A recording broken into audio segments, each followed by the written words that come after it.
당장 나가! 택시나 몰던 집안 딸이 감히 우리 아들이랑 결혼을 해? 분수를 알아야지! 최은숙의 날카로운 목소리가 결혼식장을 가득 채웠습니다. 300명의 하객이 지켜보는 가운데 시어머니는 신부 지혜의 머리채를 움켜쥐고 바닥에 내동댕이 쳤죠. 흰 드레스 위로 붉은 와인이 쏟아졌습니다. 신랑 태주는 고개만 숙인 채 아무 말도 하지 않았습니다. 하지만 지혜의 눈빛은 놀랍도록 차가웠죠. 이제 시작이네요. 그녀가 작게 중얼거렸습니다. 과연 이 모욕적인 결혼식 파탄 뒤에 숨겨진 진실은 무엇이었을까요? 시청 전에 구독과 좋아요 꼭 부탁드립니다. 영상 제작에 큰 힘이 됩니다. 당장 나가라니까. 이 거짓말쟁이야. 최은숙의 목소리가 웨딩홀 천장까지 울려 퍼졌습니다. 결혼식을 10분 앞둔 시각이었죠. 하객 300명이 자리를 채운 화려한 식장이었습니다. 크리스털 샹들리에가 반짝이고 흰 장미 수천 송이가 통로를 장식했습니다. 모든 것이 완벽해 보였죠. 하지만 단상의 상황은 완전히 달랐습니다. 최은숙이 신부 지혜의 머리채를 움켜쥐었습니다. 정성스레 올린 머리가 흐트러졌죠. 지혜의 얼굴이 일그러졌습니다. 통증 때문이었어요. 택시나 몰던 집안 것이 감히 우리 집안에 들어와? 넌 자격이 없어. 은숙이 지혜를 바닥으로 밀어냈습니다. 하얀 드레스가 대리석 바닥에 펼쳐졌죠. 하객들 사이에서 탄식이 터져나왔습니다. 누군가 휴대폰을 꺼내 영상을 찍기 시작했어요. 지혜는 바닥에 주저앉은 채 시어머니를 올려다봤습니다. 눈물이 흐를 법도 했지만 지혜의 눈은 말랐습니다. 오히려 묘하게 차분했죠. 신랑 태준이 단상 옆에 서 있었습니다. 턱시도 차림의 그는 고개를 숙인 채 아무 말도 하지 않았어요. 어머니를 말리지도 않았죠. 손은 주머니에 찔러 넣은 채였습니다. 시누이 유나가 앞으로 나섰습니다. 손에는 레드 와인이 든 잔이 들려 있었죠. 언니, 아니 지혜씨. 가난한 건 죄가 아니에요. 하지만 거짓말로 우리 오빠한테 접근한 건 용서 못해요. 유나가 말을 마치자마자 와인을 지혜의 드레스 위에 부었습니다. 붉은 액체가 흰 천을 적셨죠. 마치 피처럼 번져나갔습니다. 하객석이 술렁이기 시작했습니다. 신부 측 하객들은 놀란 표정으로 일어섰어요. 신랑 측 하객들은 수군거리며 고개를 끄덕였습니다. 저 여자 뭐래? 택시기사 딸이라며? 그러게. 재벌 아들한테 무슨 수로 접근했을까? 돈 때문이겠지 뭐. 속삭임이 파도처럼 퍼져나갔습니다. 지혜는 모든 말을 들었죠. 하지만 표정 하나 변하지 않았습니다. 이때 뒷문이 벌컥 열렸습니다. 택시기사 유니폼을 입은 남자가 뛰어들어왔어요. 지혜의 아버지 박기철이었습니다. 그는 손님을 태우던 중 딸에게 긴급 연락을 받고 달려왔던 거죠. 지혜야. 기철이 단상으로 뛰어올라 딸을 부축했습니다. 지혜는 아버지의 팔을 잡고 천천히 일어섰어요. 드레스는 와인 얼룩으로 망가졌지만 지혜의 자세는 꼿꼿했습니다. 은숙이 코웃음을 쳤습니다. 봐요, 여러분. 저게 신부 아버지예요. 택시기사, 우리 집안 격에 맞지 않죠? 웅성거림이 더 커졌습니다. 기철의 얼굴이 붉어졌어요. 수치심과 분노가 뒤섞인 표정이었죠. 하지만 지혜는 아버지의 손을 꼭 잡았습니다. 그리고 단상 한가운데로 걸어갔어요. 마이크를 집어들었죠. 최은숙 여사님. 지혜의 목소리는 놀랍도록 침착했습니다. 울먹임도 떨림도 없었어요. 오늘을 기억하세요. 평생? 그게 무슨 협박이야? 내가 뭘 할 수 있는데? 은숙이 비웃었습니다. 유나도 옆에서 킥킥거렸죠. 태주는 여전히 고개를 숙인 채였습니다. 지혜는 마이크를 내려놓았습니다. 아버지와 함께 단상을 내려갔죠. 하객들 사이를 지나갔습니다. 누군가 수군거렸어요. 저렇게 당하고도 당당하네. 뻔뻔한 거 아니야? 지혜는 신경 쓰지 않았습니다. 식장 문을 나서며 한 번도 뒤돌아보지 않았죠. 밖에는 아버지의 택시가 서 있었습니다. 지혜는 뒷좌석에 앉았어요. 망가진 드레스가 시트를 적셨지만 개의치 않았습니다. 아빠, 괜찮아요. 다 계획대로예요. 기철이 룸미러로 딸을 바라봤습니다. 지혜는 미소를 지었죠. 차갑고 단단한 미소였습니다. 택시가 출발했습니다. 뒤편 웨딩홀에서는 여전히 소란이 이어졌어요. 하지만 지혜는 앞만 보고 있었습니다. 식장 안에서 은숙이 승리감에 젖어 있었습니다. 다들 봤죠? 저런 애가 우리 며느리 될 뻔했어요. 아찔하네요. 하객들이 어색하게 웃었습니다. 누군가 축하한다는 말을 건넸죠. 은숙은 기분이 좋았습니다. 하지만 그녀는 몰랐습니다. 지금 이 순간이 자신의 인생에서 가장 행복한 마지막 순간이라는 걸, 내일부터 모든 것이 무너지기 시작할 거라는 걸요. 택시 안에서 지혜가 휴대폰을 꺼냈습니다. 비서에게 짧은 문자를 보냈죠. 시작하세요. 단 5글자였습니다. 하지만 그 5글자가 최 씨 가문의 운명을 바꿀 예정이었어요. 일주일 전이었습니다. 서울 강남의 고급 레스토랑이었죠.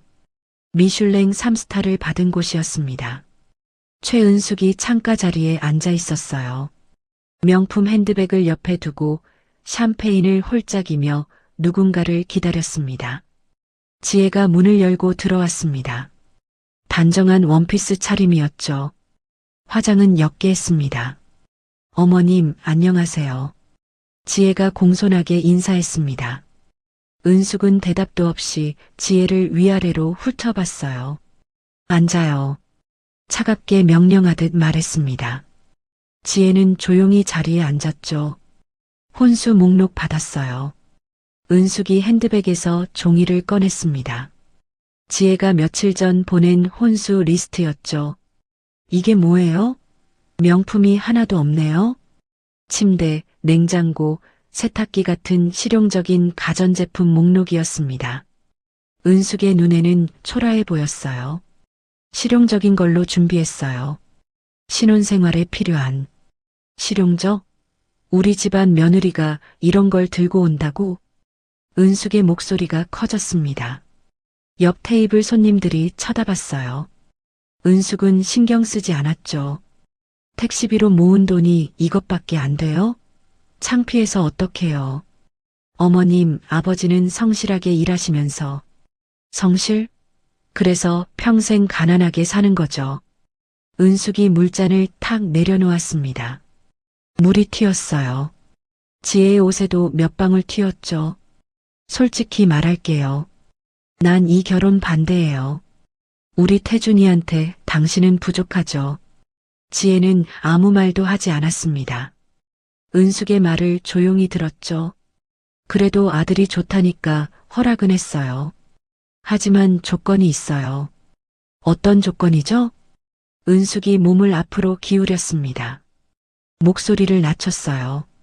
하지만 여전히 옆 테이블에서 들릴 만한 크기였습니다. 결혼식 때 하객들이 당신 아버지 직업 물으면 뭐라고 할 거예요? 택시 기사라고 하려고요. 안 돼요. 은숙이 테이블을 손바닥으로 쳤습니다. 다른 손님들이 완전히 이쪽을 쳐다봤죠. 사업한다고 해요. 절대 택시 기사라고 하지 마요. 알겠어요? 지혜의 눈빛이 차가워졌습니다. 하지만 목소리는 여전히 차분했어요. 아버지는 정직하게 일하시는 분이에요. 부끄러울 게 없어요. 정직? 그래요, 정직하죠. 그래서 평생 그 모양 그 꼴로 사는 거예요. 은숙의 목소리가 날카로워졌습니다. 레스토랑 매니저가 슬쩍 이쪽을 보더니 다가왔어요. 손님, 다른 손님들께서. 은숙이 매니저를 쏘아봤습니다. 우리 얘기하는 거예요. 신경 쓰지 마요. 매니저가 난처한 표정으로 물러났습니다. 지혜는 냅킨으로 옷에 튑물을 닦았습니다. 천천히 침착하게요. 어머님 말씀대로 할게요. 뭐라고요? 사업한다고 하겠어요. 그게 어머님을 편하게 하신다면요. 은숙의 표정이 살짝 풀렸습니다. 예상보다 쉽게 굴복해서 의외였죠. 처음부터 그렇게 나오지 그랬어요. 며느리 될 사람이 시어머니 말은 들어야죠. 은숙이 샴페인을 다시 마셨습니다. 지혜는 자신의 물잔을 천천히 들었어요. 하지만 한 가지만 여쭤봐도 될까요? 뭔데요? 제가 어머님께 무슨 잘못을 했나요? 태준 씨를 만나기 전부터 저를 싫어하시는 것 같아서요. 은숙이 잠시 멈칫했습니다. 그러고는 냉소를 띤 미소를 지었죠. 잘못? 당신이 태어난 게 잘못이에요. 우리 같은 집안은 우리 수준의 사람들끼리 만나야 해요. 그게 세상 이치예요. 지혜가 물잔을 내려놓았습니다. 눈빛이 더욱 차가워졌죠. 세상 이치요. 알겠어요. 식사 주문 안 할 거예요. 난 할 말 다 했으니까 가봐요. 당신도 알아서 하고요. 은숙이 일어섰습니다. 핸드백을 들고 밖으로 나갔어요. 지혜는 자리에 그대로 앉아 있었습니다. 웨이터가 다가왔습니다. 주문하시겠어요? 아니요. 저도 나갈게요. 지혜가 일어나 계산을 했습니다. 은숙이 마신 샴페인 갖가지요. 웨이터가 미안한 표정을 지었죠. 괜찮으세요? 네, 괜찮아요. 지혜가 레스토랑을 나섰습니다. 밖에서 휴대폰을 꺼냈어요. 아버지에게 전화를 걸었죠. 아빠, 저예요. 괜찮아요. 예상했던 거예요. 네, 계획대로 진행할게요. 통화를 끊고 택시를 잡았습니다. 차 안에서 지혜는 창밖을 바라봤어요. 강남의 화려한 네온 사인이 스쳐 지나갔습니다. 운전기사가 말을 걸었습니다. 어디 안 좋은 일 있으셨어요? 아니요. 좋은 일 있을 예정이에요. 지혜가 작게 미소 지었습니다. 하지만 그 미소에는 온기가 없었죠. 결혼식 3일 전이었습니다. 최 씨 가문의 대저택이었죠. 서울 성북동 언덕 위에 자리한 3층 양옥이었습니다. 지혜가 초인종을 눌렀습니다. 손에는 과일 바구니와 한우 선물 세트가 들려 있었어요. 가정부가 문을 열어줬습니다. 어서 오세요. 안으로 들어오세요. 현관을 들어서자 화려한 샹들리에가 보였습니다. 대리석 바닥이 반짝였죠. 벽에는 유명 화가의 그림들이 걸려 있었어요. 거실에 최 씨 가족이 모여 있었습니다. 소파에 은숙과 유나가 앉아 있었죠. 안락의자에는 최 회장이 신문을 보고 있었습니다. 어머님, 안녕하세요. 회장님, 처음 뵙겠습니다. 지혜가 공손하게 인사했습니다. 최 회장이 신문 너머로 지혜를 흘끗 봤어요. 인사를 받지도 않았죠. 거기 나요. 은숙이 선물을 가리키며 말했습니다. 지혜는 테이블에 선물을 내려놓았어요. 유나가 지혜를 위아래로 훑어봤습니다. 언니, 오늘 화장 안 하셨어요? 화장했어요. 평소에 진하게 안 해서요. 아, 그래요? 전 매일 풀 메이크업 하는데. 안 그러면 사람들이 알아보질 못해서요. 유나가 자신의 얼굴을 가리키며 웃었습니다. 은숙도 따라 웃었죠. 우리 유나는 인스타그램 팔로워가 20만이에요. 인플루언서죠. 대단하세요. 지혜가 담담하게 대답했습니다. 은숙이 일어나 부엌을 가리켰습니다. 거기 앞치마 있을 거예요. 며느리 솜씨 좀 봐야죠. 저녁 준비해봐요. 지금이요? 왜요? 못해요? 아니에요. 할게요. 지혜가 부엌으로 갔습니다. 넓은 아일랜드 식탁과 최신식 가전제품들이 있었어요. 냉장고를 열어보니 재료가 가득했습니다. 지혜는 앞치마를 두르고 요리를 시작했습니다. 된장찌개와 불고기, 나물 반찬들을 준비했죠. 부엌에서 거실의 대화가 다 들렸습니다. 은숙과 유나, 최 회장의 목소리였어요. 오빠는 왜 하필 저런 애를 데려왔대요? 유나의 목소리였습니다. 그러게. 얼굴도 그냥 그렇고 집안도 형편없고 도대체 뭘 보고 사귄 건지 은숙이 대답했습니다. 돈도 없는 게 뻔뻔하기는 하더군. 최 회장의 목소리였죠. 지혜의 손이 떨렸습니다. 칼질하다 손가락을 베일 뻔했어요. 깊게 숨을 들이쉬었습니다. 결혼식만 치러주고 적당히 헤어지게 하지 뭐. 최 회장이 말했습니다. 그게 나을 것 같아요. 아들한테 상처 안 가게요. 은숙이 동의했습니다. 저도 그렇게 생각해요. 오빠 행복이 제일 중요하죠. 유나도 거들었습니다. 지혜는 싱크대를 꽉 움켜쥐었습니다.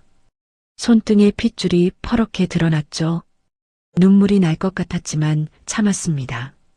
1시간 뒤 저녁 준비가 끝났습니다. 지혜가 음식을 식탁에 차렸어요. 다 됐어요. 드세요. 최 씨 가족이 식탁에 앉았습니다. 지혜도 한쪽 끝에 자리를 잡았죠. 은숙이 된장찌개를 한 숟가락 떠서 맛봤습니다. 인상을 찌푸렸어요. 이게 음식이에요? 맛이 없네요. 은숙이 국그릇을 밀어냈습니다. 국물이 식탁보에 튀었죠. 유나도 불고기를 집어 입에 넣더니 휴지에 뱉었습니다. 전 패스할게요. 입맛이 없어서요. 유나가 일어났습니다. 거실로 가서 소파에 누웠어요. 최 회장은 아무 말 없이 식사를 계속했습니다. 맛있는지 없는지 표정으로는 알 수 없었죠. 태준이 조심스럽게 말했습니다. 전 맛있는데요. 은숙이 아들을 쏘아봤습니다. 태준은 입을 다물었어요. 숟가락을 내려놓았죠. 지혜는 자신의 접시를 바라봤습니다. 음식을 한 점도 먹지 못했어요. 목이 메어서 삼킬 수가 없었습니다. 설거지는 할 줄 알죠? 은숙이 물었습니다. 네. 그럼 다 치워요. 우린 TV 볼 거니까. 최 씨 가족이 거실로 갔습니다. 대형 TV에서 드라마가 나왔어요. 웃음소리가 들렸죠. 지혜는 혼자 부엌에서 설거지를 했습니다. 수십 개의 그릇과 냄비를 씻었어요. 손이 빨갛게 부어올랐습니다. 1시간 뒤 설거지를 끝냈습니다. 지혜가 거실로 나갔죠. 다 했어요. 그럼 저는 이만. 잠깐. 최 회장이 처음으로 지혜에게 직접 말을 걸었습니다. 앉아봐요. 지혜가 소파 끝에 앉았습니다. 결혼 후 계획이 뭐요? 열심히 살려고요. 태준 씨 잘 내조하고요. 직장은? 그만둘 생각이에요. 태준 씨가 원한다면요. 그래요. 그게 낫겠어요. 우리 며느리가 밖에서 일하는 건 체면상 안 좋으니까. 지혜가 고개를 끄덕였습니다. 아이는 언제 가질 거요? 그건 태준 씨랑 상의해서요. 빨리 낳는 게 좋아요. 늦으면 애 키우기 힘들어요. 알겠어요. 최 회장이 다시 TV를 봤습니다. 대화가 끝났다는 신호였죠. 지혜가 일어났습니다. 그럼 들어갈게요. 안녕히 계세요. 아무도 대답하지 않았습니다. 지혜는 혼자 현관으로 걸어갔어요. 신발을 신고 문을 열었죠. 밖으로 나오자 차가운 밤 공기가 얼굴을 때렸습니다. 지혜는 대문을 나서서 골목으로 걸어갔어요. 한적한 곳에 서서 휴대폰을 꺼냈습니다. 아버지에게 전화를 걸었죠. 하지만 받지 않았습니다. 손님을 태우고 있을 거예요. 지혜는 전화를 끊고 벤치에 앉았습니다. 처음으로 눈물이 흘렀어요. 소리 없이 조용히 울었습니다. 10분쯤 지났을까요? 지혜가 눈물을 닦았습니다. 일어나서 택시를 잡았죠. 택시 안에서 지혜는 창밖을 봤습니다. 서울의 야경이 흘러갔어요. 기사님이 룸미러로 지혜를 봤습니다. 많이 힘드셨나 봐요? 괜찮아요. 곧 끝날 거예요. 지혜가 작게 웃었습니다. 결혼식 당일 아침이었습니다. 웨딩홀 신부 대기실이었죠. 화장대 거울 앞에 지혜가 앉아 있었습니다. 메이크업 아티스트가 마지막 손질을 하고 있었어요. 정말 예쁘세요. 신랑분이 감격하시겠어요. 감사해요. 지혜가 거울 속 자신을 바라봤습니다. 흰 드레스가 빛났죠. 머리는 우아하게 올렸습니다. 노크 소리가 들렸습니다. 문이 열렸어요. 은숙이 들어왔습니다. 유나와 하객 서너 명을 데리고요. 모두 화려한 드레스 차림이었습니다. 메이크업 아티스트가 인사했습니다. 안녕하세요. 거의 다 끝났어요. 수고했어요. 잠깐 자리 좀 비워줄래요? 은숙이 말했습니다. 아티스트가 난처한 표정으로 밖으로 나갔죠. 문이 닫히자 은숙이 지혜에게 다가왔습니다. 여러분, 우리 며느리 좀 보세요. 어때요? 하객들이 지혜를 훑어봤습니다. 날선 시선이었죠. 어머, 생각보다 평범한데요? 한 여자가 말했습니다. 그러게요. 신랑이 워낙 잘생겨서 기대했는데요. 다른 여자가 거들었습니다. 집안도 좀 그렇다면서요? 유나가 끼어들었습니다. 네. 신부 아버지가 택시 기사세요. 방 안이 조용해졌습니다. 하객들이 서로 눈을 마주쳤어요. 어머나. 그럼 정말 신데렐라 스토리네요. 한 여자가 비꼬듯 말했습니다. 지혜는 가만히 앉아 있었습니다. 표정 하나 바꾸지 않았죠. 은숙이 지혜 귀에 바짝 다가왔습니다. 숨소리가 느껴질 정도였어요. 식 끝나면 계약서 쓸 거예요. 태준이 재산 한 푼도 못 받는다는 계약서요. 서명 안 하면 오늘 식 바로 취소할 거예요. 지혜가 천천히 은숙을 돌아봤습니다. 왜 이러시는 거예요? 왜긴 왜예요? 내가 뭔데 우리 재산 노려요? 은숙의 목소리가 커졌습니다. 저는 재산에 관심 없어요. 거짓말하지 마요. 택시비나 받아먹던 집안 것이. 은숙이 코웃음을 쳤습니다. 하객들도 웃었어요.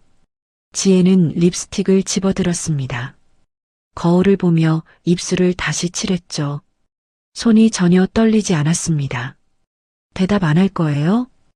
은숙이 다그쳤습니다. 어머님 하시는 대로 할게요.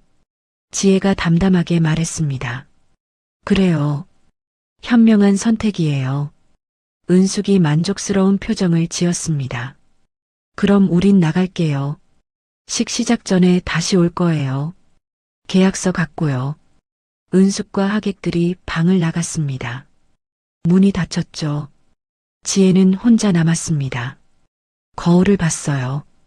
완벽한 메이크업, 완벽한 드레스, 완벽한 헤어스타일. 하지만 지혜의 눈빛은 차가웠습니다. 무언가 결심한 사람의 눈이었죠. 휴대폰을 꺼냈습니다. 비서에게 메시지를 보냈어요. 준비 완료. 신호만 기다리세요. 답장이 바로 왔습니다. 알겠습니다, 회장님. 지혜가 휴대폰을 내려놓았습니다. 심호흡을 했어요. 거울 속 자신에게 말했죠. 이제 끝이야. 곧 끝나. 30분 후 은숙이 다시 문을 열고 들어왔습니다. 손에 서류를 들고 있었어요. 서명해요. 여기랑 여기요. 은숙이 계약서를 지혜 앞에 내밀었습니다. 지혜가 서류를 봤습니다. 재산 포기 각서였죠. 이혼 시 위자료도 받지 않는다는 조항도 있었습니다. 펜을 집어들었습니다. 서명란에 이름을 썼어요. 박지혜. 은숙이 서류를 챙겼습니다. 이제 식 시작할게요. 준비됐죠? 네. 지혜가 일어났습니다. 드레스가 바닥에 드리웠어요. 아, 그리고요. 식 끝나고 바로 신혼여행 가요. 일주일 동안 연락 안 될 거예요. 알겠어요. 은숙이 문을 나갔습니다. 지혜는 다시 거울을 봤죠. 부케를 들었습니다. 하얀 장미로 만든 부케였어요. 향기가 진했습니다. 복도로 나갔습니다. 아버지 기철이 기다리고 있었어요. 턱시도를 빌려 입은 아버지는 어색해 보였습니다. 아빠, 지혜야, 정말 예쁘다. 기철의 눈에 눈물이 맺혔습니다. 괜찮아요, 아빠. 다 잘 될 거예요. 지혜가 아버지 팔을 잡았습니다. 식장 문이 열렸습니다. 웨딩 마치가 흘러나왔어요. 하지만 지혜가 입장하기도 전에 식장 안에서 비명 소리가 들렸습니다. 은숙이 단상으로 뛰어오르고 있었던 거죠. 이 결혼 못합니다. 은숙의 목소리가 식장을 가득 채웠습니다. 300명의 하객이 일제히 단상을 봤어요. 지혜가 복도에서 걸음을 멈췄습니다. 아버지 기철이 긴장한 얼굴로 딸을 봤죠. 어머니, 무슨 일이세요? 태준이 당황해서 물었습니다. 닥쳐. 내가 속은 거야. 은숙이 아들을 밀쳤습니다. 그리고 입장하려던 지혜를 향해 손가락질했어요. 저 여자, 우리 집안 재산 노리고 거짓말로 접근했어요. 완전한 거짓말이었습니다. 하지만 은숙은 개의치 않았죠. 지혜가 부케를 든 채 단상으로 걸어갔습니다. 침착한 걸음이었어요. 어머님, 무슨 말씀이세요? 지혜가 물었습니다. 목소리는 떨리지 않았죠. 무슨 말이냐고? 내가 뭔지 다 알아냈어. 은숙이 지혜에게 다가갔습니다. 그리고 지혜의 머리채를 움켜쥐었어요. 아! 지혜가 비명을 질렀습니다. 부케가 바닥에 떨어졌죠. 하객석에서 탄식이 터져 나왔습니다. 누군가 휴대폰을 꺼냈어요. 영상을 찍기 시작했습니다. 택시나 몰던 집안 것이 감히. 은숙이 지혜를 바닥으로 끌어당겼습니다. 지혜의 무릎이 바닥에 닿았어요. 드레스가 찢어지는 소리가 났죠. 어머니, 그만하세요. 태준이 외쳤습니다. 하지만 다가오지는 않았어요. 옆에 서서 손을 휘젓기만 했죠. 당장 나가. 우리 아들한테 넌 쓸모없어. 은숙이 지혜를 바닥에 내동댕이 쳤습니다. 지혜의 머리가 대리석 바닥에 부딪혔어요. 둔탁한 소리가 났습니다. 유나가 앞으로 나왔습니다. 손에 레드와인 잔을 들고 있었죠. 가난한 게 죄는 아니에요. 하지만 거짓말쟁이는 용서 못해요. 유나가 말을 마치자마자 와인을 지혜에게 부었습니다. 붉은 액체가 흰 드레스를 적셨어요. 피처럼 번졌죠. 하객석이 완전히 술렁였습니다. 저게 무슨 일이야? 신부가 뭘 잘못했길래. 신부 측 하객들이 일어섰습니다. 어머, 택시 기사 딸이래요. 재벌 아들 잡으려고 거짓말했대요. 신랑 측 하객들이 수군거렸습니다. 그러게. 요즘 그런 여자들 많잖아요. 지혜는 바닥에 앉은 채 은숙을 올려다봤습니다. 와인으로 얼룩진 드레스, 흐트러진 머리, 찢어진 베일. 하지만 지혜의 눈빛은 차가웠습니다. 눈물 한 방울 없었죠. 지혜야. 뒷문이 벌컥 열렸습니다. 아버지 기철이 뛰어들어왔어요. 택시기사 유니폼을 입은 채였습니다. 하객들이 웅성거렸습니다. 저 사람이 신부 아버지야? 택시기사 유니폼을 입고 왔네. 정말 택시기사였구나. 기철이 단상으로 뛰어올랐습니다. 딸을 부축해서 일으켰어요. 괜찮니? 다친 데 없니? 괜찮아요, 아빠. 지혜가 아버지의 팔을 잡고 일어섰습니다. 드레스는 와인으로 망가졌지만 지혜의 자세는 꼿꼿했어요. 은숙이 비웃었습니다. 봐요, 여러분. 저게 우리 며느리 될 뻔한 사람이에요. 택시기사 딸. 하객들 사이에서 웃음이 터져 나왔습니다. 조롱하는 웃음이었죠. 지혜는 마이크 스탠드로 걸어갔습니다. 마이크를 집어들었어요. 식장이 조용해졌습니다. 모두 지혜를 봤죠. 최은숙 여사님. 지혜의 목소리가 스피커를 통해 울려 퍼졌습니다. 떨림도 울먹임도 없었어요. 오늘을 기억하세요. 평생? 그게 무슨 협박이야? 내가 뭘 할 수 있는데? 은숙이 팔짱을 끼며 비웃었습니다. 유나도 킥킥거렸습니다. 언니, 너무 드라마틱한데요? 복수라도 할 거예요? 태주는 고개를 숙인 채 아무 말도 하지 않았습니다. 손이 주머니에 깊이 박혀 있었어요. 지혜는 마이크를 내려놓았습니다. 아버지와 함께 단상을 내려갔죠. 하객들 사이를 지나갔습니다. 사람들이 길을 비켜줬어요. 수군거리는 소리가 들렸습니다. 저렇게 당하고도 당당하네. 뻔뻔한 거 아니야? 가난하면 참아야지. 지혜는 귀를 막지 않았습니다. 모든 말을 들었어요. 하지만 걸음은 멈추지 않았죠. 식장 문을 나섰습니다. 밖에는 아버지의 택시가 서 있었어요. 지혜가 뒷좌석에 탔습니다. 망가진 드레스가 시트를 적셨죠. 아빠, 괜찮아요. 다 계획대로예요. 기철이 룸미러로 딸을 봤습니다. 정말 괜찮니? 네. 이제 시작이에요. 지혜가 미소를 지었습니다. 차갑고 단단한 미소였어요. 택시가 출발했습니다. 웨딩홀이 멀어졌죠. 뒤편 식장 안에서 은숙이 웃고 있었습니다. 다들 봤죠? 저런 애가 우리 며느리 될 뻔했어요. 아찔하네요. 하객들이 어색하게 웃었습니다. 축하드려요. 잘하셨어요. 누군가 말했습니다. 은숙은 기분이 좋았습니다. 승리한 기분이었죠. 하지만 그녀는 몰랐습니다. 지금 이 순간이 자신의 인생에서 마지막 행복한 순간이라는 것을요. 택시 안에서 지혜가 휴대폰을 꺼냈습니다. 비서에게 문자를 보냈어요. 시작하세요. 단 4글자였습니다.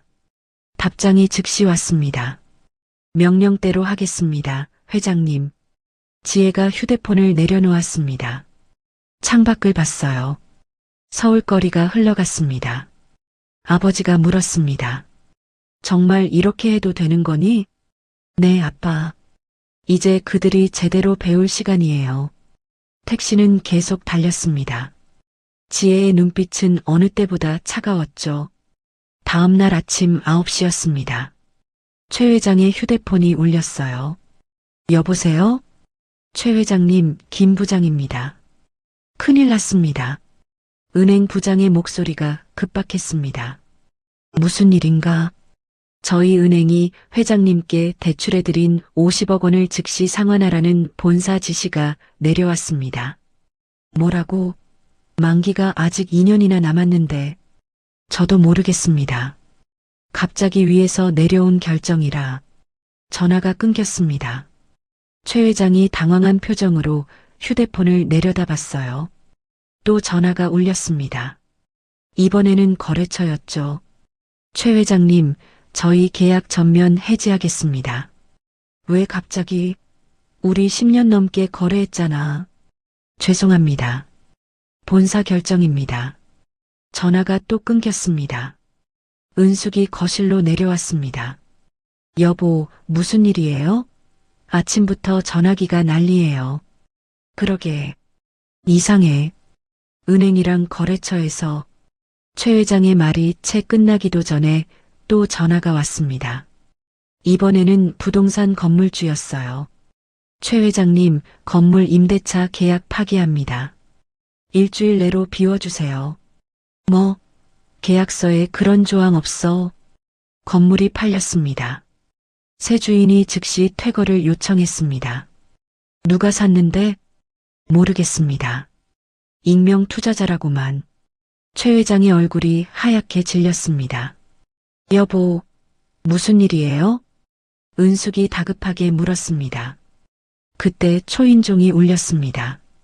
가정부가 문을 열었어요. 세무서에서 나왔습니다. 특별 세무조사 실시하겠습니다.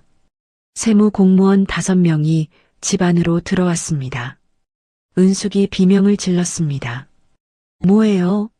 왜 우리 집에? 법적 절차입니다. 협조해 주시죠. 공무원들이 서류를 펼쳤습니다. 유나가 2층에서 내려왔습니다. 엄마, 무슨 일이에요? 모르겠어. 갑자기 다 이상해졌어. 유나의 휴대폰도 울렸습니다. 여보세요? 네. 건물이 팔렸다고요? 제 부티크가 있는 건물이요? 유나의 목소리가 떨렸습니다. 새 건물주가 임대료를 10배로 올렸대요. 못 내면 당장 나가래요. 그럴 리가. 계약서 확인해봐. 이미 확인했어요.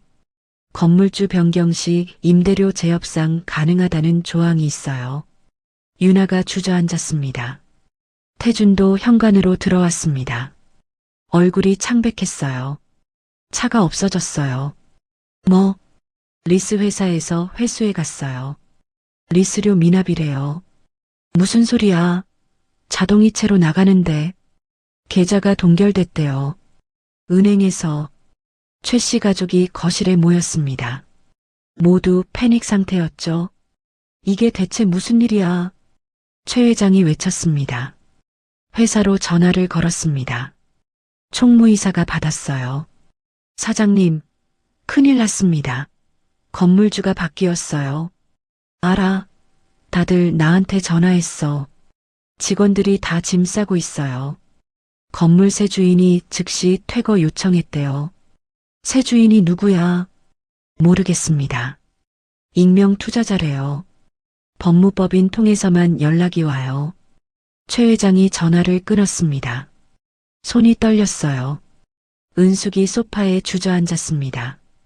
이게 꿈이야? 어제까지만 해도 괜찮았는데. 어제 뭐 했어? 유나가 물었습니다. 결혼식? 지혜. 은숙의 목소리가 작아졌습니다. 설마 지혜가? 택시기사 딸이 이런 걸 할 수 있을 리 없어요. 태준이 말했습니다. 하지만 마음 한구석이 불안했습니다. 지혜의 마지막 말이 떠올랐어요. 오늘을 기억하세요. 평생. 그때는 허세인 줄 알았습니다. 하지만 지금. 회장님. 비서가 급하게 전화를 걸어왔습니다. 주거래 은행 외에 다른 은행들도 전부 대출 회수 통보했습니다. 전부? 네. 총 200억 원입니다. 일주일 안에 상환하래요. 200억? 그게 어디 있어? 최 회장이 소리쳤습니다. 그리고 주식이 폭락하고 있습니다. 뭐? 누군가 대량 매도하고 있어요. 주가가 30% 떨어졌어요. 최 회장이 휴대폰을 떨어뜨릴 뻔했습니다. 은숙이 남편을 붙잡았습니다. 여보, 어떡해요? 우리 어떻게 되는 거예요? 최 회장은 대답할 수 없었습니다. 머릿속이 하얗게 비었어요. 유나가 울기 시작했습니다. 오빠, 이거 다 지혜 때문 아니야? 태주는 고개를 저었습니다. 하지만 확신이 없었죠. 그럴 리 없어. 지혜는 그냥 평범한 여자였어. 하지만 정말 그랬을까요? 태준도 이제는 확신할 수 없었습니다. 세무 공무원들이 서재에서 서류를 뒤지고 있었습니다. 거실에서는 최 씨 가족이 넋을 잃고 앉아 있었어요. 단 하루 만에 모든 것이 무너지고 있었습니다. 은숙이 떨리는 손으로 휴대폰을 집었습니다. 지혜에게 전화를 걸었죠. 하지만 연결되지 않았습니다. 꺼져 있었어요. 다시 걸었습니다. 또 꺼져 있었죠. 지혜야, 제발. 은숙의 목소리가 떨렸습니다. 처음으로 두려움이 밀려왔어요. 자신이 어제 무슨 짓을 했는지 떠올랐습니다. 머리채를 잡았던 것, 와인을 부었던 것, 300명 앞에서 망신을 줬던 것, 그리고 지혜의 마지막 눈빛, 그 차갑고 단호한 눈빛. 은숙은 그제야 깨달았습니다. 자신이 건드려서는 안 될 사람을 건드렸다는 것을요. 일주일이 지났습니다. 최 씨 가족은 대저택에서 쫓겨났어요. 회사도 문을 닫았죠. 은행 빚은 눈덩이처럼 불어났습니다. 임시로 빌린 작은 아파트에 모여 있었습니다. 한때 화려했던 그들의 모습은 온데간데 없었어요. 은숙은 머리를 풀어헤친 채 소파에 앉아 있었습니다. 유나는 울먹이며 방 안을 서성였죠. 태주는 창밖만 멍하니 바라봤습니다. 최 회장이 책상 앞에 앉아 서류를 보고 있었습니다. 파산 신청서였어요. 이럴 수가. 평생 쌓아온 게 일주일 만에. 최 회장의 목소리가 떨렸습니다. 초인종이 울렸습니다. 누구야? 빚쟁이들은 내일 온다고 했는데. 유나가 겁먹은 목소리로 말했습니다. 최 회장이 일어나 문을 열었습니다. 밖에 정장을 입은 남자 둘과 여성 한 명이 서 있었어요. 고급스러운 차림이었죠. 안녕하십니까? 선호그룹 법무팀입니다. 남자가 명함을 내밀었습니다. 선호그룹? 최 회장이 명함을 받아들었습니다. 국내 10대 기업 중 하나였어요. 들어가도 되겠습니까? 아, 네. 들어오세요. 세 사람이 거실로 들어왔습니다. 은숙과 유나, 태준이 긴장한 얼굴로 그들을 봤어요. 앉으세요. 최 회장이 권했습니다. 변호사들이 소파에 앉았죠. 무슨 일로 오셨습니까? 변호사가 서류 가방을 열었습니다. 두꺼운 파일을 꺼냈어요. 저희 회장님께서 최 회장님 회사의 모든 채권을 인수하셨습니다. 뭐라고요? 그리고 이 아파트 건물도, 유나 씨 부티크가 있던 건물도, 최 회장님 회사 건물도 모두 매입하셨습니다. 방안이 조용해졌습니다. 회장님이 누구십니까? 최 회장이 조심스럽게 물었습니다. 여성 비서가 태블릿을 꺼냈습니다. 화면을 최 씨 가족에게 보여줬어요. 화면에 지혜의 사진이 떴습니다. 프로필과 함께요. 선호그룹 회장 박지혜. 국내 10대 기업 실소유주. 조부로부터 물려받은 재산 2조 원대. 현재 37개 계열사 운영 중. 은숙이 비명을 질렀습니다. 이게 무슨... 유나가 태블릿을 빼앗듯 잡았습니다. 자세히 봤어요. 분명 지혜였습니다. 이게 진짜예요? 유나의 목소리가 떨렸습니다. 네. 박지혜 회장님은 할아버지께서 일찍 돌아가시면서 20대 초반에 회사를 물려받으셨습니다. 변호사가 설명했습니다. 하지만 사람들이 재산만 보고 접근하는 게 싫어서 신분을 숨기고 평범하게 사셨죠. 진짜 사랑을 찾고 싶으셨대요. 태준이 바닥에 주저앉았습니다. 그래서 택시기사 딸인 척. 아니요.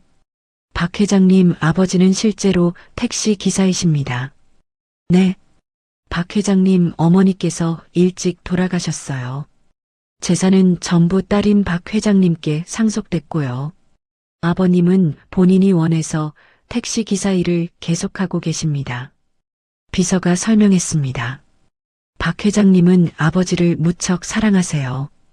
그래서 아버지 직업을 모욕하는 사람들을 절대 용서하지 않으시죠. 최 회장이 소파에 털썩 주저앉았습니다. 그럼 우리가... 네.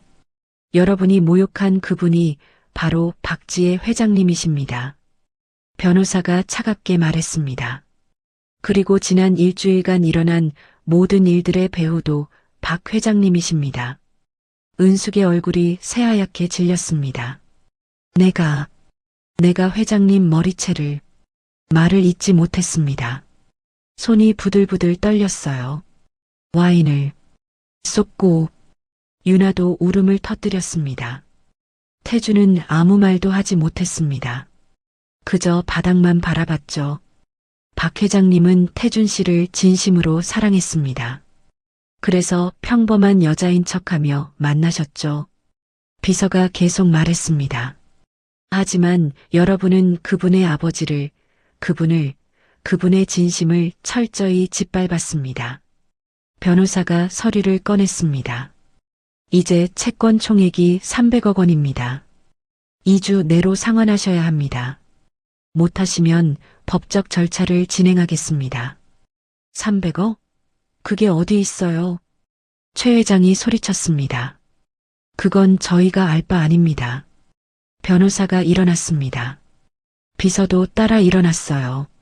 아, 그리고 박 회장님께서 전화라고 하셨습니다. 뭐라고요? 비서가 말했습니다. 사람을 돈으로 판단하지 말고 직업으로 무시하지 말라고. 그게 제일 기본적인 예의라고. 세 사람이 문을 향해 걸어갔습니다. 잠깐만요. 은숙이 뛰어가서 변호사 앞을 막았습니다. 지혜. 아니, 박 회장님 좀 만나게 해주세요. 제발. 불가능합니다. 박 회장님은 여러분을 다시 만날 의사가 없으십니다. 제발요. 사과할게요. 무릎 꿇을게요. 은숙이 울먹였습니다. 비서가 은숙을 쳐다봤습니다. 차가운 눈빛이었어요. 결혼식 때 박 회장님께 무릎 꿇으라고 하셨죠? 이제 그 의미를 아시겠습니까? 세 사람이 문을 나갔습니다. 문이 닫혔어요. 은숙이 바닥에 주저앉았습니다. 큰 소리로 울기 시작했죠. 내가 미쳤었어. 유나도 어머니 옆에 앉아 울었습니다. 최 회장은 멍하니 천장을 올려다봤습니다. 평생 쌓아온 것들이 일주일 만에 무너진 이유를 이제야 알았어요. 태준이 휴대폰을 꺼냈습니다. 지혜에게 전화를 걸었죠. 연결됐습니다. 처음으로요. 여보세요. 지혜의 목소리였습니다. 차분하고 침착했어요. 지혜야. 나야. 네, 알아요. 미안해. 정말 미안해. 태준의 목소리가 떨렸습니다. 사과는 필요 없어요. 전 이미 결정했으니까요. 만나줘. 제발. 다시 시작하자. 내가 잘못했어. 다시 시작? 태준 씨, 우리는 시작도 못했어요. 지혜의 목소리는 담담했습니다. 결혼식 때 시어머님이 제 머리채 잡을 때 말리지도 않았잖아요. 그게 태준 씨의 진짜 모습이에요. 태준이 아무 말도 하지 못했습니다. 행복하세요. 앞으로는요. 지혜가 전화를 끊었습니다. 뚜마이너스 하는 신호음만 들렸어요. 태준이 휴대폰을 떨어뜨렸습니다. 바닥에서 쨍그랑 소리가 났죠. 최 씨 가족은 좁은 거실에 모여 앉아 울었습니다. 평생 남을 무시하고 살았던 대가를 치르고 있었어요. 일주일이 더 지났습니다. 선호그룹 본사 앞이었어요. 서울 여의도의 50층 빌딩이었죠.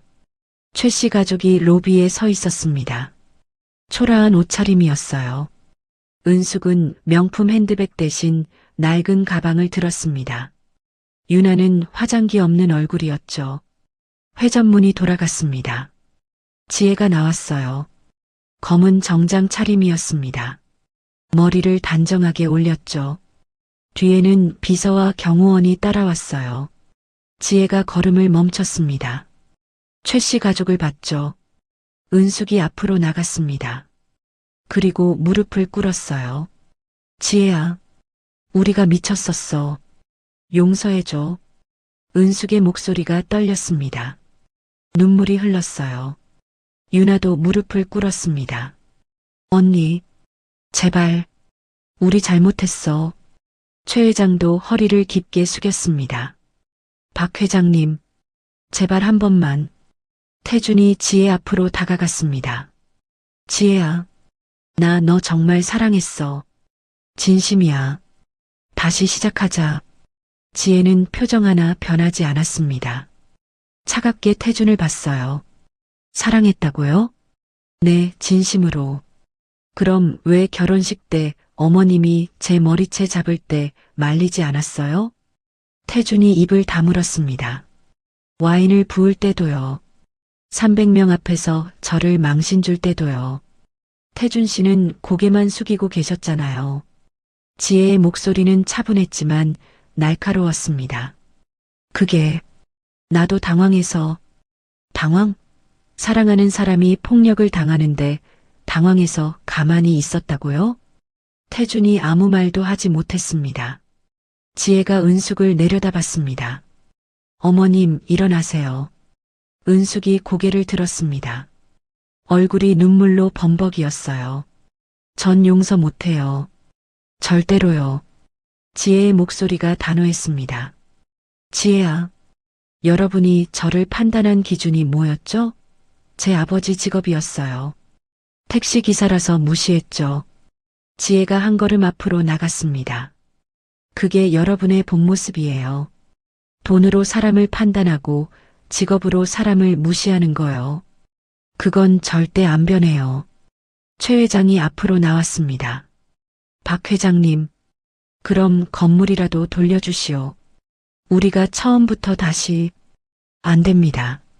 지혜가 단호하게 말했습니다. 하지만 작은 가게 하나 차릴 자금은 보내드릴게요. 5천만 원이요. 5천만 원? 네. 그걸로 처음부터 다시 시작하세요. 제 아버지처럼 정직하게요. 지혜가 돌아섰습니다. 비서와 경호원이 따라왔어요. 지혜야, 제발. 은숙이 소리쳤습니다. 하지만 지혜는 뒤돌아보지 않았죠. 길 건너편에 택시 한 대가 서 있었습니다. 아버지 기철이 운전석에 앉아 있었어요. 지혜가 뒷좌석에 탔습니다. 다 끝났니? 기철이 룸미러로 딸을 봤습니다. 네, 아빠. 이제 진짜 시작이에요. 지혜가 미소 지었습니다. 이번에는 따뜻한 미소였어요. 택시가 출발했습니다. 최 씨 가족이 멀어졌죠. 은숙이 바닥에 주저앉아 울었습니다. 유나가 어머니를 부축했어요. 최 회장은 멍하니 서 있었죠. 태주는 떠나는 택시를 바라봤습니다. 그들은 이제 알았습니다. 진짜 중요한 게 무엇인지요. 하지만 너무 늦었어요. 한 달이 지났습니다. 홍대 근처 조용한 골목이었어요. 작은 카페가 새로 문을 열었습니다. 지혜의 작은 쉼터라는 간판이 걸려 있었죠. 지혜가 앞치마를 두르고 카운터에 서 있었습니다. 화장은 옅게 했어요. 머리는 자연스럽게 내렸죠. 초인종이 울렸습니다. 손님이 들어왔어요. 30대 중반쯤 되어 보이는 남자였습니다. 따뜻한 미소를 띠고 있었어요. 수수한 옷차림이었죠. 어서 오세요. 지혜가 밝게 인사했습니다. 여기 사장님이세요? 네, 맞아요. 남자가 메뉴판을 봤습니다. 아메리카노 하나 주세요. 알겠습니다. 지혜가 커피를 내리기 시작했습니다. 원두를 갈고 물을 부었어요. 진지한 표정이었죠. 남자가 가게를 둘러봤습니다. 아담하지만 아늑했어요. 창가에 화분이 놓여 있었죠. 여기 분위기 좋네요. 오래 하셨어요? 아니요. 한 달 됐어요. 그래요? 새로 시작하신 거네요. 네. 새로운 시작이요. 지혜가 커피를 건넸습니다. 라떼, 아트로 작은 하트가 그려져 있었어요. 남자가 한 모금 마셨습니다. 맛있네요. 정성이 느껴져요. 감사해요. 정성껏 만들었거든요. 두 사람이 눈을 마주쳤습니다. 남자가 미소 지었어요. 저 근처 학교에서 미술 선생님 하고 있어요. 앞으로 자주 올 것 같아요. 환영이에요. 자주 오세요. 지혜도 미소 지었습니다. 진심 어린 미소였어요. 남자가 창가 자리에 앉았습니다. 커피를 마시며 창밖을 봤죠. 지혜는 카운터로 돌아와 다음 손님을 맞을 준비를 했습니다. 마음이 편안했어요. 휴대폰이 울렸습니다. 아버지였어요. 아빠, 지혜야, 손님은 많니? 네, 생각보다 많아요. 다행이다. 아빠가 저녁 해놓을게. 고마워요, 아빠. 통화를 끊고 지혜는 창밖을 봤습니다. 햇살이 따뜻했어요. 과거의 화려함은 사라졌습니다. 하지만 지금이 더 행복했어요. 진짜 자신으로 살 수 있었으니까요. 미술 선생님이 자리에서 일어났습니다. 카운터로 왔어요. 다음 주에 또 올게요. 커피 정말 맛있어요. 감사합니다. 아, 그리고 실례가 안 된다면 이름이 어떻게 되세요? 지혜요. 박지혜요. 지혜씨, 좋은 이름이에요. 전준호예요. 김준호요. 두 사람이 악수를 했습니다. 따뜻한 악수였어요. 준호가 가게를 나갔습니다. 지혜는 그의 뒷모습을 봤죠. 미소가 번졌습니다. 이제 진짜 시작이었어요. 돈도 지위도 아닌 진심으로 만나는 사람들과의 시작이요. 저녁이 되었습니다. 지혜가 가게 문을 닫았어요. 앞치마를 벗고 밖으로 나왔죠. 아버지의 택시가 와 있었습니다. 지혜가 뒷좌석에 탔어요. 오늘 어땠니? 좋았어요. 정말 좋았어요. 다행이다. 아빠가 자랑스럽다. 저야말로요, 아빠. 아빠가 있어서 여기까지 왔어요. 기철이 룸미러로 딸을 봤습니다. 눈시울이 붉어졌어요. 우리 딸 정말 강하게 컸구나. 네, 아빠. 아빠 딸이니까요. 택시가 움직였습니다. 저녁 노을이 하늘을 물들이고 있었어요. 창밖으로 서울의 거리가 지나갔습니다. 화려한 네온사인, 바쁘게 걷는 사람들, 높이 솟은 빌딩들. 지혜는 더 이상 그 세계에 속하지 않았습니다. 하지만 괜찮았어요. 지금 이 순간이 더 소중했으니까요. 택시는 계속 달렸습니다. 작은 아파트로 향하면서요. 크지 않지만 따뜻한 집으로요. 그리고 지혜는 알았습니다. 진짜 행복은 돈이 아니라 진심에서 온다는 것을요. 최 씨 가족은 5천만 원으로 작은 분식집을 열었습니다. 처음에는 서툴렀죠. 하지만 점점 나아졌어요. 그들도 배웠습니다. 사람을 겉으로 판단하면 안 된다는 것을요. 너무 늦게, 너무 큰 대가를 치르고요. 은숙은 매일 아침 일찍 일어나 떡볶이를 끓였습니다. 유나는 주문을 받았죠. 최 회장은 설거지를 했어요. 태주는 배달을 다녔습니다. 평범한 일상이었습니다. 하지만 그들은 이제야 알았어요. 평범한 게 얼마나 소중한지를. 어느 날 저녁 은숙이 TV를 켰습니다. 뉴스가 나왔어요. 선호그룹 박지혜 회장, 저소득층 아동 장학금 100억 원 기부. 화면에 지혜가 나왔습니다. 밝게 웃고 있었어요. 은숙이 TV를 껐습니다. 더 이상 볼 수 없었죠. 그녀는 알았습니다. 자신이 놓친 게 무엇인지를. 하지만 돌이킬 수 없었어요. 밤이 깊어갔습니다. 서울의 불빛이 하나둘 꺼졌어요. 지혜는 작은 방에서 창밖을 봤습니다. 별이 빛나고 있었죠. 행복했습니다. 진짜로요. 그리고 내일도 모레도 행복할 거라는 걸 알았습니다. 오늘 이야기가 좋으셨다면 구독과 좋아요, 알람 설정 잊지 마시고 소중한 댓글 하나가 큰 힘이 됩니다. 시청해 주셔서 진심으로 감사드립니다.